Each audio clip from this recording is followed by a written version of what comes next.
আজকে বেলা 11টা 11:30টার দিকে একটা মেয়ে তার ফ্যামিলির লোকজন সহ থানায় আসে। মেয়েটার বয়স 16-17 বছর। মেয়েটা বলে যে আমাকে 3 থেকে 4 জন লোক একটা স্থানে ধর্ষণ করেছে। তো আমি সাথে সাথে আমার সিনিয়র অফিসারদের জানিয়ে আমি সঙ্গীয় টিম নিয়ে ঘটনাস্থলে যাই। ঘটনাস্থলে গিয়ে সেখান থেকে মেয়েটার বক্তব্য মতে একটা আটককৃত তাদের একটা আটককৃত মোটরসাইকেল ছিল, মোটরসাইকেল একজনের বাসা থেকে উদ্ধার করি এবং তাকে গ্রেপ্তার করি। মেয়েটির ভাষ্যমতে যাকে গ্রেপ্তার করি সেই তাকে রেপ করেছে, সে সহ আরও 3-4 জন তাকে রেপ করেছে, তাকে মারপিট করেছে, তাদের কাছে চাঁদা চেয়েছিল, চাঁদার দাবিতে চাঁদা দিতে পারে নাই বিদায় মোটরসাইকেল আটকাইছে এবং তাদের কাছে কিছু মোবাইল ছিল, মোবাইলগুলো ওই আসামি জিম্মায় নিয়ে গেছিল। বিষয়টি নিয়ে মামলা হয়ে রেকর্ড হয়েছে, আসামি একজন গ্রেপ্তার আছে, আসামির নাম শোভন। অন্য অন্য বিষয়টা তদন্তাধীন আছে।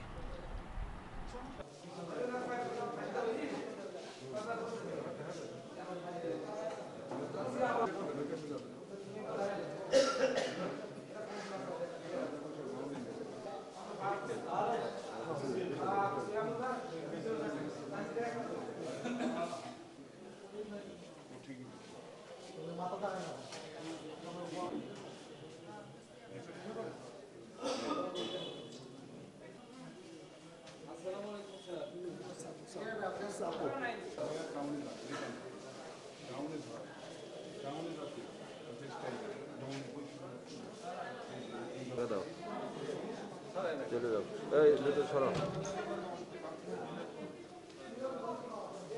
থাক আর থাক।